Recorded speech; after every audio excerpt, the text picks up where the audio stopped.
శుభ్లి గారు రాష్ట్ర వ్యాప్తంగా ముస్లిం సోదరులకు రేపు ముఖ్యమంత్రి గారు ఇవ్వబోతున్న ఇఫ్తార్ విందును బాయ్కాట్ చేస్తున్నామని చెప్పి కొన్ని సంఘాలు మాత్రం ప్రచారం జరుగుతుంది. అసలు ఏం జరుగుతుందంటారు? ఈ రోజున మైనారిటీ హక్కుల పరిరక్షణ సమితి రాష్ట్ర అధ్యక్షులుగా మీరేం చెప్పగలరు? సార్ చూడండి, ఎవరైతే మీరు నిన్న మీడియా సమావేశం ఎవరైతే ఏర్పాటు చేశారో ప్రజా సంఘాలు వాళ్ళ గురించి మాట్లాడుతున్నారు. నేను వాళ్ళకి వ్యతిరేకం కాదండి, లేకపోతే వారు పెట్టినటువంటి ఏదైతే మాటలు ఉన్నాయో వాటికి కూడా వ్యతిరేకం. నేను కేవలం ఒకే ఒక అంశానికి నేను వ్యతిరేకం, కంప్లీట్గా వ్యతిరేకిస్తున్నాను. ఆ అంశం ఏమిటంటే, ఏదైతే ఇఫ్తార్ విందుని మీరు బహిష్కరించండి అని చెప్పేసి ఏదైతే పిలుపునిచ్చారో ఇది చాలా పొరపాటు, చాలా తప్పు.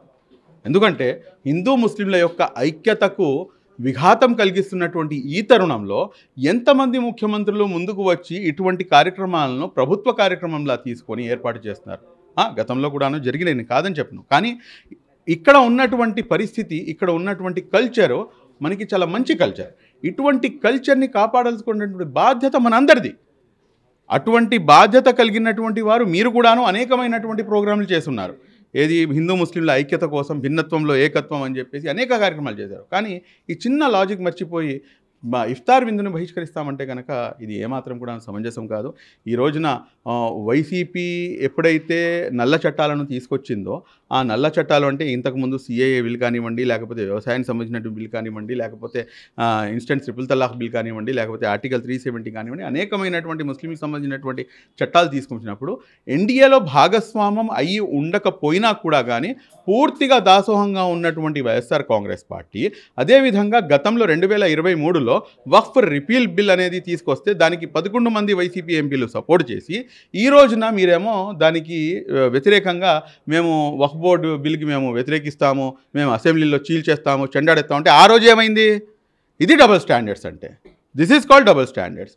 అదేవిధంగా మీరు చూసుకుంటే కనుక ఈ రోజున వైసీపీ చేస్తున్నటువంటి నాటకాలు, ద్వంద్వ నీతి అత్యంత దారుణంగా ఉన్నాయి. ముస్లిం సమాజానికి నయవంచనకు గురి చేసే విధంగా ఉన్నాయి. గతంలో కూడా నయవంచనకు గురి చేశారు, ఇప్పుడు కూడాను మీకు అపోజిషన్ రోల్ మీకు లేకపోయినా కానీ మీరు ఈ రోజున కూడాను మీరు నయవంచనకి గురి చేస్తున్నారు. ఇది ఏమాత్రం కూడా సమంజసం కాదు. సో మీతో పాటు ఇంకా ప్రజా సంఘాలకు సంబంధించి కానివ్వండి, లేదా రేపు మైనార్టీలకు సంబంధించిన కొంతమంది నాయకులు కానివ్వండి, రేపు ఇఫ్తార్ విందుకి ఎలాంటి మద్దతు ఇవ్వబోతుంది?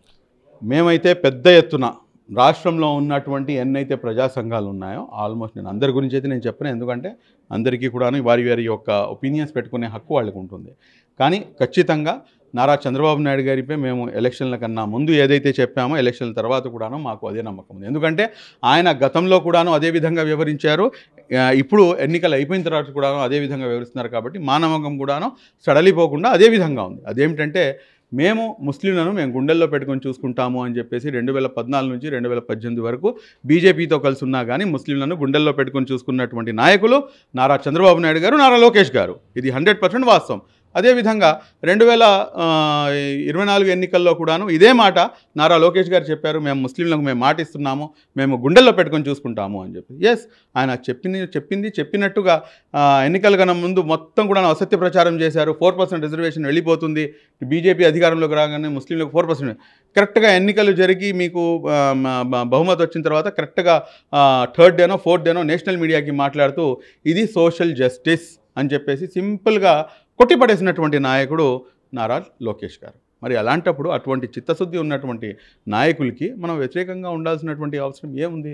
ఎందుకని చెప్పేసి నేను వాళ్ళకి వ్యతిరేకంగా మాట్లాడాలి? ఎందుకని చెప్పేసి వారు ఏర్పాటు చేసినటువంటి ఇఫ్తార్ విందును బహిష్కరించాలి? ఎందుకని చెప్పేసి వారు ఏర్పాటు చేసినటువంటి బహుత్కరమైనటువంటి కార్యక్రమాల్లో మేము ఎందుకు పాల్గొకూడదు? ఖచ్చితంగా పాల్గొంటాము.